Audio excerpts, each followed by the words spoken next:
I want to give a little disclaimer about my message. I want to give a little bit of a warning, a content warning, and let you know that the message today contains some mild PG material, meaning that some parents might not want their young children, to hear it. So feel free to make some adjustments now if you desire to do so. We're starting a new series today called Seek the Peace, and maybe you noticed this phrase in our courtyard on the south wall. Its meaning is a big deal for us here at Cornerstone, and it continually encourages us to ask the question: how can we engage in a world that is less than ideal, and especially in places where those places are against our core beliefs and values? So I have the privilege of kicking off this series today, and the title for my first message is A Church for the City. And so since our church is located here in the city of Boulder, we want to be a church for the city of Boulder, but really the church is all of you. The church is not a building, it's made up of people. And so as you go, not everybody lives here in the city of Boulder. Your city, you want to be a person, a follower of Jesus for your own city. Today we're going to dive into something that I believe is incredibly profound and extremely inspirational. At least I'm hoping it's going to feel that way by the time you leave here. And I also believe in this series it's going to challenge us all to live out our faith with God in a way that maybe we've never considered before. And to set the stage for this deeper meaning of this important phrase and what it means to be a church for the city, I'm going to start off by doing something that's probably going to feel like a downer, all right? And I apologize up front. It's kind of like sorry, but not sorry. And because in order to comprehend this deeper meaning in our text today, we need to understand the extreme traumatic situation that was taking place when this phrase was given to the Israelites. So let me first read the biblical text where it's found. It's in Jeremiah chapter 29, verses 4 through 7. Here's what it says. This is what the Lord Almighty, the God of Israel, says to all those I carried into exile from Jerusalem to Babylon. Build houses, settle down, plant gardens, eat what they produce, marry and have sons and daughters, find wives for your sons, and give your daughters into marriage so they too may have sons and daughters. Increase in number there, do not decrease. Also seek the peace and prosperity of the city to which I have carried you into exile. Pray to the Lord for it, because if it prospers, you will prosper. You know, the simple definition of an exile is someone who's forced to leave their country against their will. Emphasis on the words forced against their will. Because the context of the phrase, seek the peace, is given to a group of people who are traumatized beyond anything you and I can imagine. Violently extracted from their country, and then forced to live in a city that is opposed to everything they value. I wonder if anyone in this room has ever been forced to leave your country. Anybody? See, really?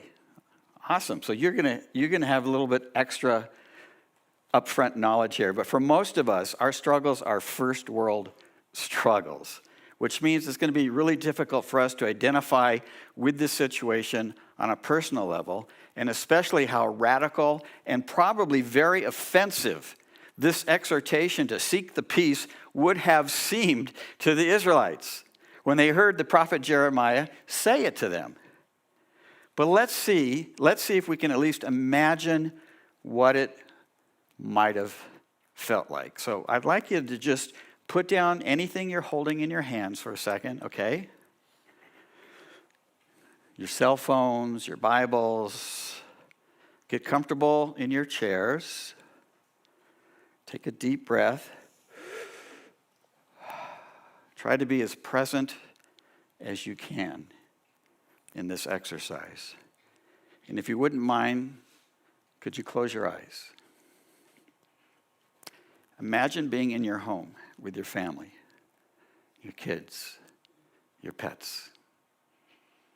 Can you imagine that? Can you see a room where you guys hang out? Can you see the faces of everyone who lives with you? Maybe you're all watching TV or playing a game together. Now think about your neighbors who live on your street, especially those that you hang out with. Can you visualize their homes and their faces? How about the grocery store where you shop? Safeway, King Soopers, Whole Foods. Your favorite local coffee shop, your restaurant. Can you see these things as I'm calling them out? The school that you or your kids attend, your workplace, the gym you work out, the trails you love to hike, run, or mountain bike on.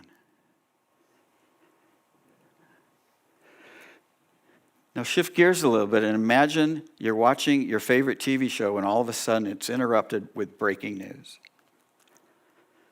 that a massive hostile army is rapidly approaching your city.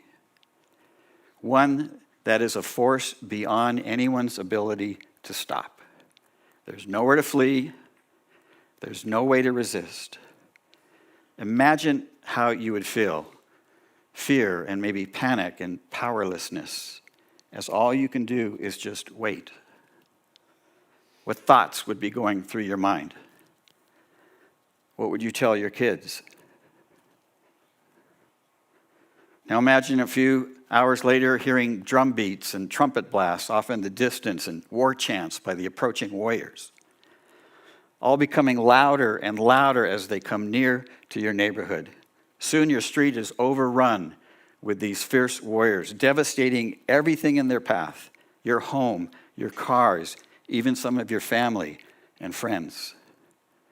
You see it all happening right in front of your eyes, but somehow you managed to survive the onslaught. Now, imagine being rounded up with all the other survivors, ripped from the comfort and familiarity of your city, and forced to walk several hundred miles through the desert under unbearable living conditions, barely enough food and water to survive, painful blisters on the bottom of your feet. It'll take over 3 long, excruciating weeks for you to arrive to your captive city, which represents everything against what you value most in your life. Your faith, your morals, your ethics, but you cannot leave, and you will spend the rest of your life there. You're now in exile. Okay, take another deep breath. And I want to ask, did anyone feel uncomfortable going through that? Did you want me to stop? Did you want to get up and leave? Were you concerned how this might be affecting your kids? In 586 BC, the Babylonian war machine marched into Jerusalem, completely devastating that city, slaughtered many people in the process, and then carried the survivors into exile to Babylon, where they would live forced detention for 70 years. Enough time that most of those original exiles would have become deceased by then. Babylon, which is today located in modern Iraq, very close to the city of Baghdad, is located 545 miles from Jerusalem. And the landscape between those two cities is mostly a blistering hot, barren desert frequented by massive dust storms. That 545-mile distance is very similar to the distance between Boulder, Colorado, and Wichita, Kansas. Plus or minus 20 miles or so. Here's a Google map graphic. I hope we have it. Yeah, okay. I set this for walking from Boulder to Wichita, and Google Maps tells us that would take 172 hours to walk 532 miles. But that would be without stopping to eat or rest or sleep. So that's most likely triple or quadruple that amount of time. And I imagine Many didn't even survive that journey. And those who did survive found themselves forced to live in a city that would be the opposite of their Jewish lifestyle and faith. And maybe you recall the story of Daniel. He was one of the exiles, refusing to eat the food that was being served because it would not have been kosher. Daniel 1:8 says, Daniel resolved not to defile himself with the royal food and wine. He asked the chief official for permission not to defile himself this way. And this might seem like a minor inconvenience, but it's a big deal for a devout Jew. It would have felt like being violated every time you take a bite of food. And there are so many other ways that the Babylonian culture stood against Jewish beliefs and values in this wicked and perverse city. It was probably the worst place God could have chosen for a Jew to be exiled. In the Bible and in literature, Babylon is frequently used as a metaphor to describe the darkest side of civilization and everything that stands against God. Revelation 18:1-3 is just one passage that kind of highlights that. It speaks about Babylon's dark influence in the world. It says, I saw another angel coming down from heaven. He had great authority, and the earth was illuminated by his splendor. With a mighty voice he shouted, Fallen, fallen is Babylon the Great. She has become a dwelling for demons and a haunt for every impure spirit, a haunt for every unclean bird, a haunt for every unclean and detestable animal. For all the nations have drunk the maddening wine of her adulteries. The kings of the earth committed adultery with her, and the merchants of the earth grew rich from her excessive luxuries.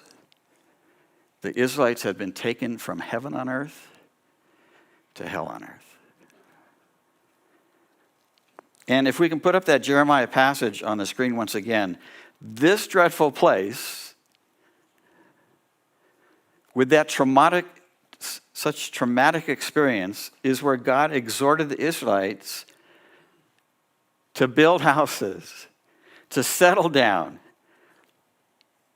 plant gardens, eat the food that they produce, marry and have kids, find wives for your sons, husbands for your daughters, so they in turn can have children. In other words, you're going to be here for a long time. Seek the peace and prosperity of the city to which I have carried you into exile. Pray to the Lord for this city, Babylon, because if it prospers, you will prosper. Now, you think that God would have said something like, do the best you can to survive this. Stick to yourselves as much as possible. Resist that evil culture at every front. But it's just the opposite. God exhorts them to dig in, become assimilated into the Babylonian culture, which must have seemed absurd to them at the time. And contrary to everything they understood about God's commandments, his mitzvot from the Torah. And I imagine they began to question whether Jeremiah was truly representing God's will for them. In fact, many of the Israelites actually did question Jeremiah. And to understand what's behind these very provocative exhortations by God, we need to ask ourselves the questions. Why did God exile the Israelites in the first place? Why did he do that to them? Now, most Bible teachers will point to Israel's sinful behavior, like they were drinking moonshine behind the temple, or looking at hieroglyphic porn carved into the rocks or something. I don't know. And, to be honest, sinfulness like that, it was true to some extent, but it is not the main reason at all. The main reason, if you do an honest study, the main reason God exiled the Israelites is because they were neglecting to care for those that God cared for the most. Those who lived on the margins of society. Those who were vulnerable to neglect, abuse, and poverty, like widows, orphans, immigrants. And of all the people in the world, God called the Jews to be on the front lines of justice and mercy. But over time, Israelites became self-centered like we all do, even though God made this kind of care very clear in the Torah. Let me just read you a couple of passages where God points out this kind of neglect and then the reason for Israel's exile. Isaiah 58, 5 through 7. It's a chapter talking about fasting, a very positive, powerful spiritual discipline, but it wasn't being executed the way it should have been executed. And God is kind of coming down on those who were using fasting as a way maybe to be showy or to think to themselves, look how spiritual I am. And so God says in verse 5, is this the kind of fast I have chosen? Only a day for people to humble themselves? Is it only for bowing one's head like a reed and for lying on sackcloth and ashes? Is that what you call a fast? A day acceptable to the Lord? Is not this the kind of fasting I have chosen, to loose the chains of injustice and to untie the cords of the yoke, to set the oppressed free and to break every yoke? Is it not to share your food with the hungry and the poor? Provide the poor wanderer with shelter? When you see the naked, to clothe them and not to turn away from your own flesh and blood? Does this sound like Jesus saying, when I was hungry, you didn't feed me. When I was thirsty, you gave me nothing to drink. When I was naked, you didn't give me clothes.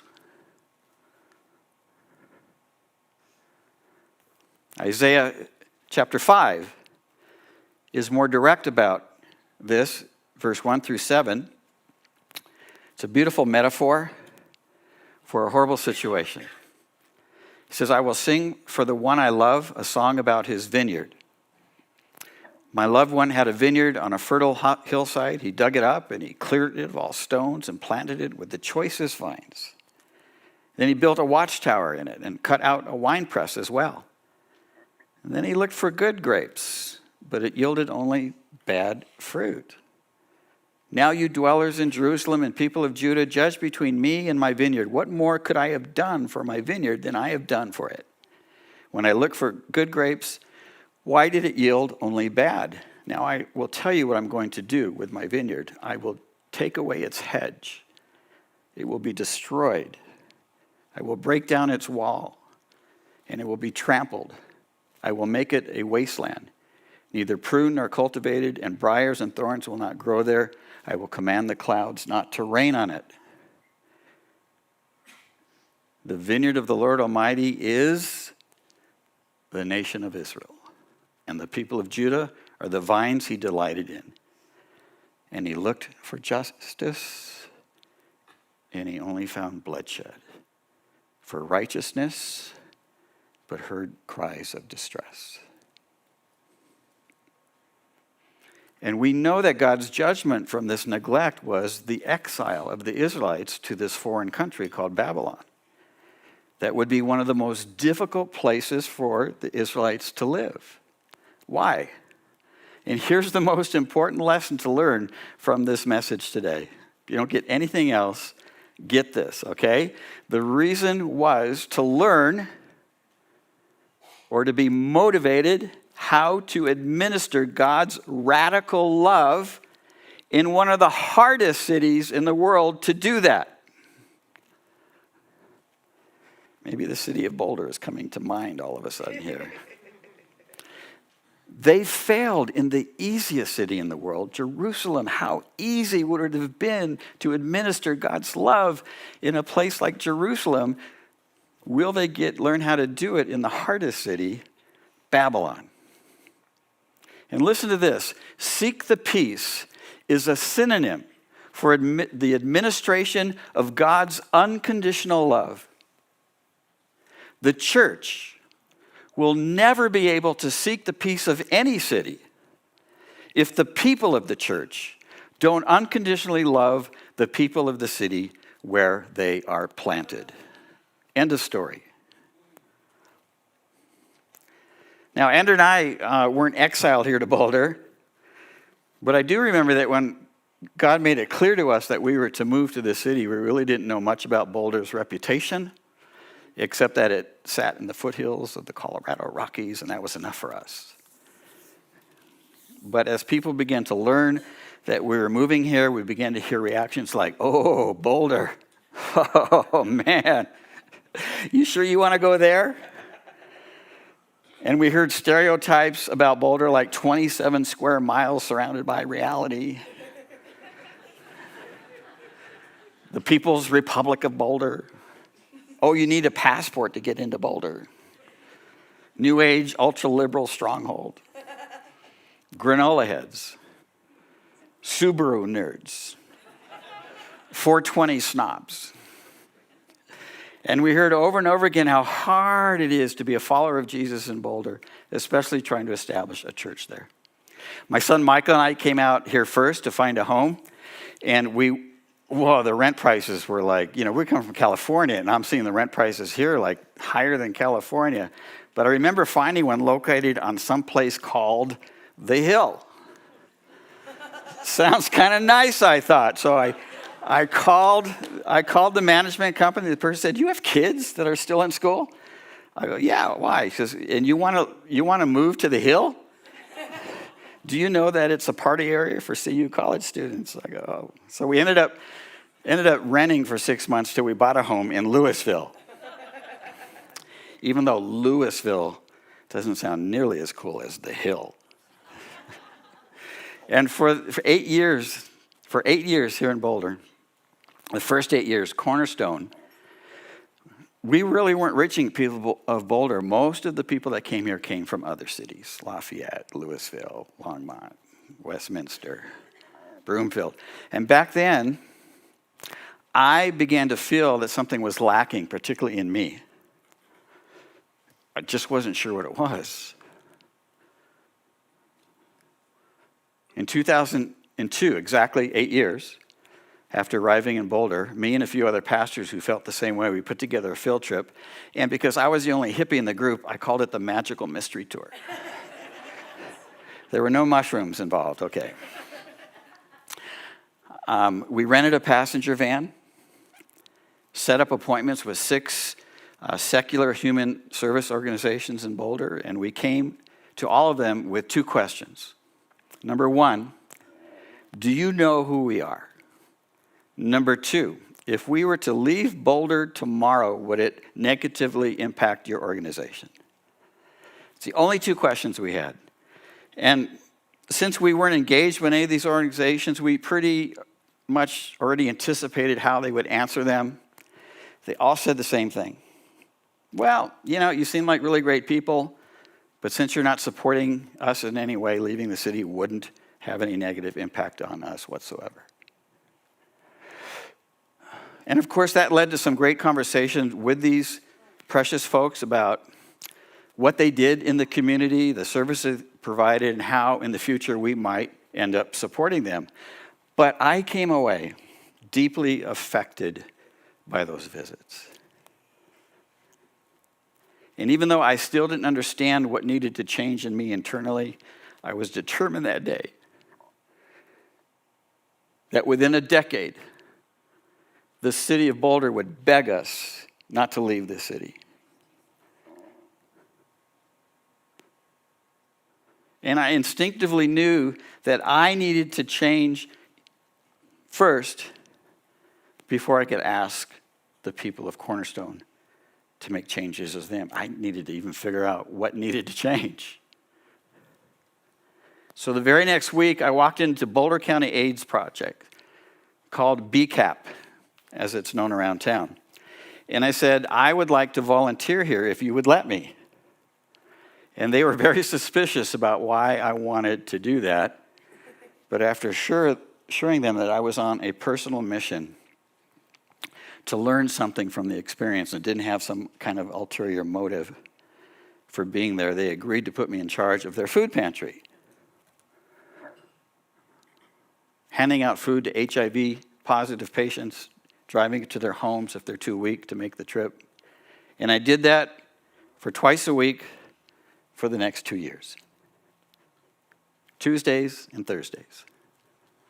And honestly, back then, BCAP felt to me like Babylon.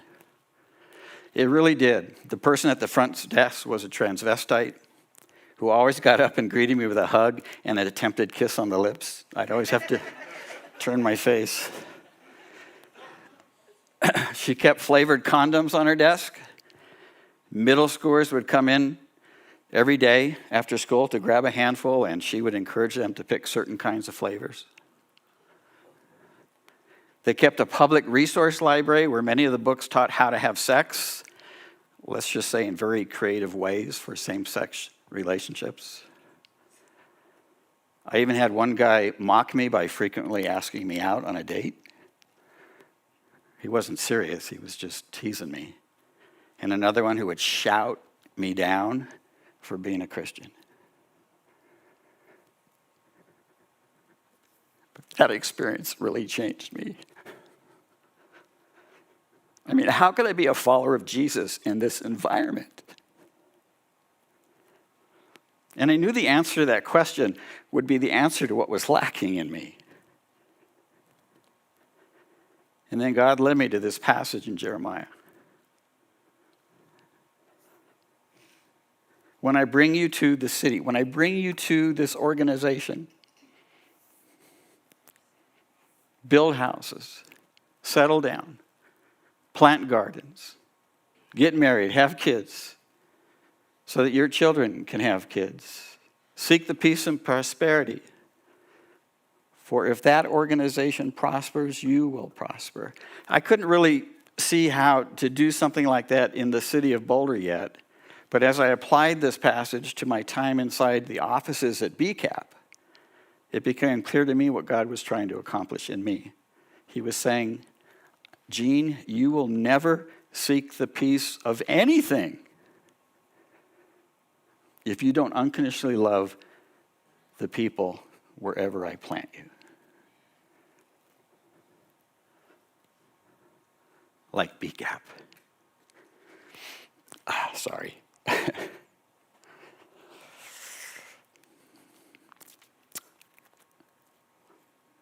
And when I say unconditional love, I mean not in a non-judgmental way that comes from a genuine heart, a genuine love deep within the heart for everyone. The whole experience flipped for me that day. And I can honestly say that over time, I came to genuinely love that trans receptionist. I still didn't let her kiss me on the mouth. But I look forward to her greeting twice a week, along with all the rest of the people at BCAP. And I know they all came to feel the same way about me. It was an incredible experience. Love without judgment, that's what was missing in me. Isn't that what Jesus said his mission was on earth? I did not come to judge the earth. What did he come to do? To save it through my sacrifice. Now, it might come as a surprise to you to learn that when the Israelites were finally given permission to leave Babylon and return to Jerusalem, are you ready for this? More people decided to remain in Babylon than those who returned to Jerusalem. Did you know that? 50,000 returned, 80,000 stayed. And the Jews who stayed had not only integrated into the Babylonian culture, but they lived in such a caring way that they had an impact on that culture. Many Jewish advancements in economics and philosophy and literature happened while living in Babylon. The Babylonian Talmud, a commentary on the Torah, was written in Babylon. Many of Israel's famous rabbis decided to live there as well. And the radical teachings of the Torah, especially those teachings that promote justice and human flourishing, had a great impact on that city over a long period of time. And listen to this, the Jewish community remained in that area of the Middle East, believe it or not, all the way until the late 1940s, when Muslim radicalism grew too dangerous to continue to live there. Where did they go? Jerusalem.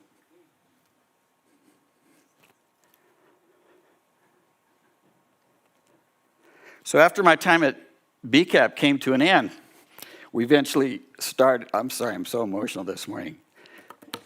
Could somebody give me some water? I am just losing my ability to move my tongue. Got it. Is this your water? I drank a little bit. Thank you. Okay. Yeah. That's love right there. Not his, mine. Okay. After BCAP, we eventually started a justice and mercy ministry here at Cornerstone. We did nothing prior to that, nothing to serve this city at all. We just waited for people to show up here.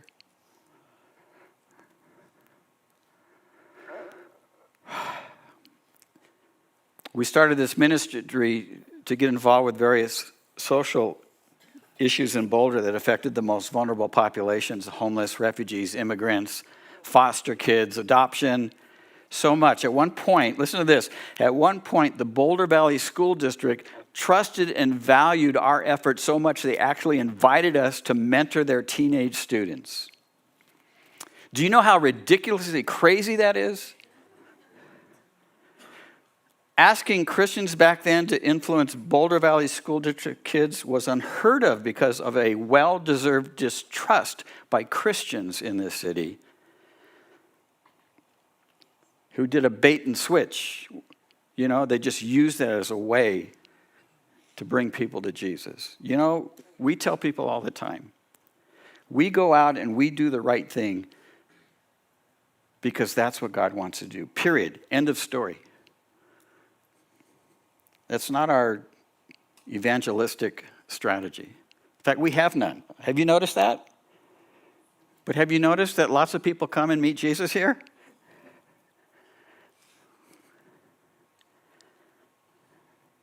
But over time, we earned their trust, and for a season, we provided mentors for Boulder Valley School District students. One of the best services in Boulder County that we do today. Where are we at on time? Oh.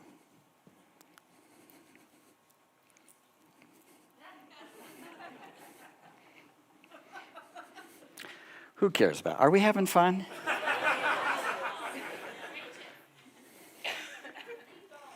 One of the best services that we do in Boulder County today is we offer tutoring to Latinx elementary children through an organization called El Paso. They're not a Christian organization. We'll partner with anybody that helps human flourishing.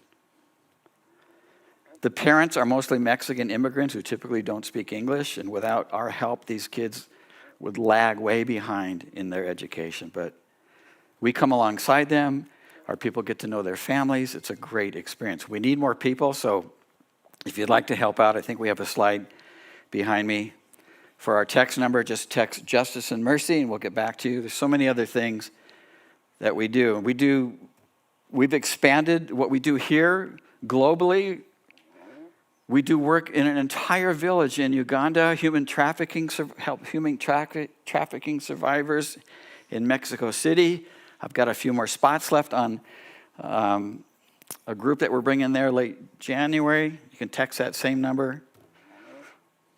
We partner with an organization in Israel that does foster care. It was unheard of in Israel until this organization started a few years ago.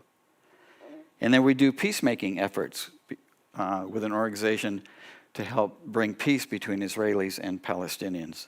And I'm proud to say that if Cornerstone were to close its doors today, not only would the city of Boulder County miss us, so would many other cities around the world. You can't imagine the impact that this little church has on this planet.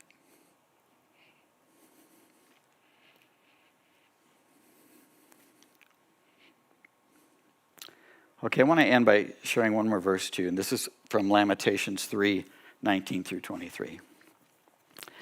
Lamentations, it's thought that the prophet Jeremiah wrote it, and he's writing during the time of the Babylonians came in and ransacked Jerusalem. And he basically spends, the first 18 verses ranting about how hard life has become. And he uses metaphors like, all my bones are broken, my teeth have fallen out, I've lost all my strength.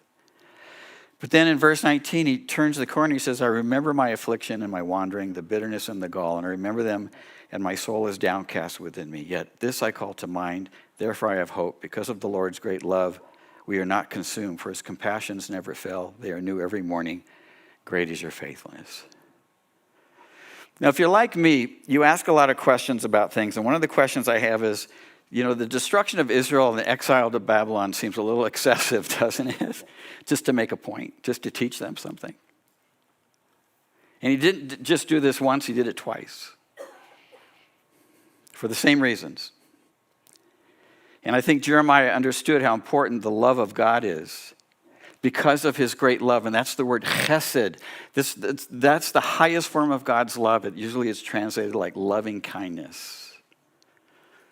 Because of God's great love for us, we are not consumed. Great is his faithfulness. The love of God that crosses every boundary to reach you and me and everyone else.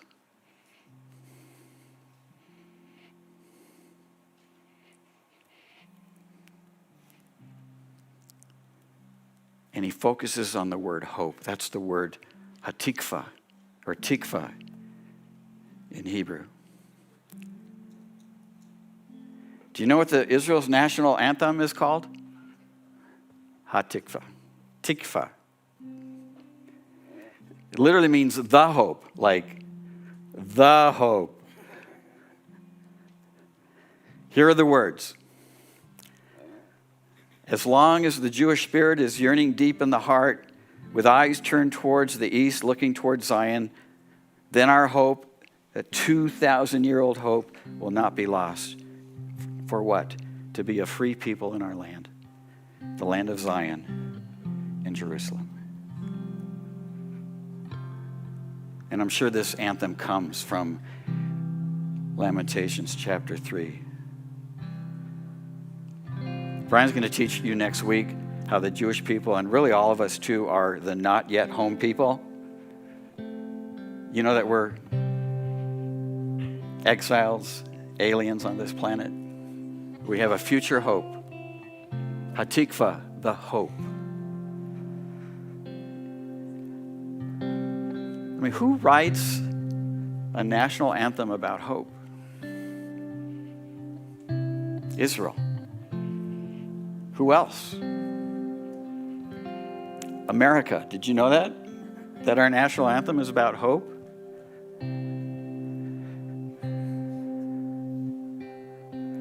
"21 years ago today, 3,000 men and women lost their lives in the Twin Towers of the World Trade Center.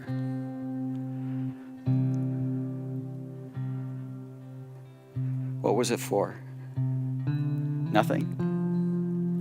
Just a bunch of radical people? Of course not. God either allows or causes everything that happens, and there's lessons in everything that happens in our life.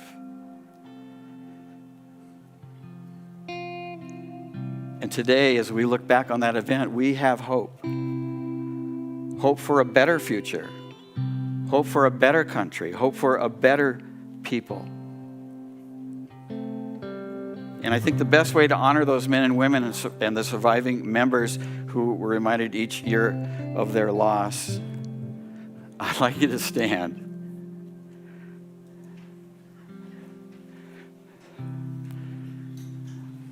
And I want you to sing something with me. And I want you to know that our flag, the American flag, a lot of people are talking really bad about it today, was always meant to be a symbol of hope. And the national anthem was written to focus in on that hope. During a time in America's history when it wasn't uncertain that when the dust cleared, we'd be okay, but when the dust cleared, we were okay. And what did they see? The flag.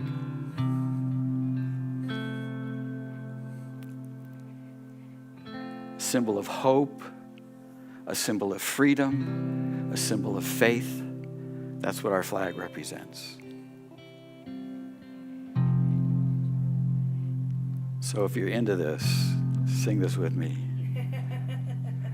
And the rocket's red glare, the bombs bursting in air, gave proof through the night that our flag, that our hope was still there.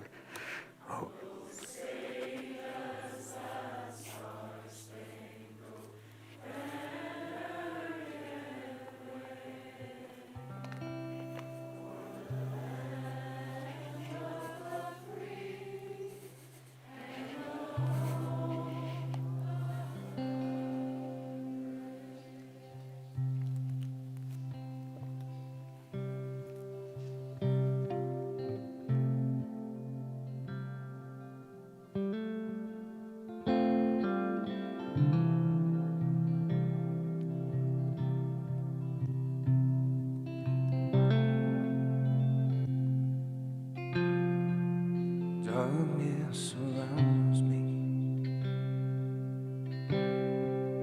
Can't see your face. Life's crashing down on me. I can't feel your grace. Tears have been my comfort. Sadness, my song. Well, I will remember your word. It causes me to sing. Well, I will have hope. Well, I will have hope. I will have hope. Well, I will have hope.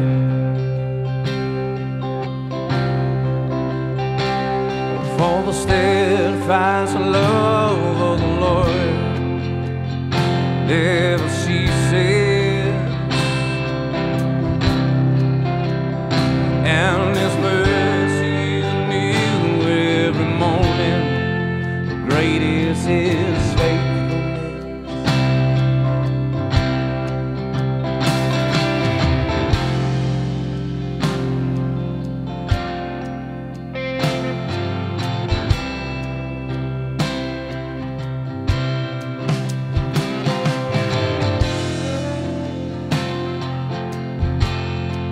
When all my dreams have shattered, lying on the ground, I long to hear your voice. The silence is the only sound. Well, tears have been my comfort, and sadness my song.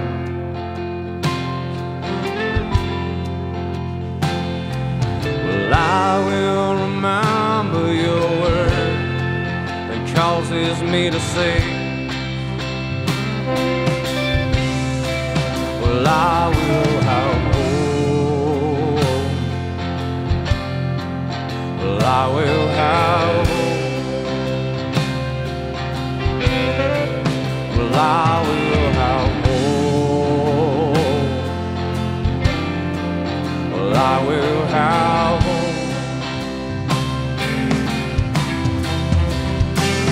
For the steadfast love of the Lord, oh, it never ceases, and His mercies are new every morning. Great is His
steadfast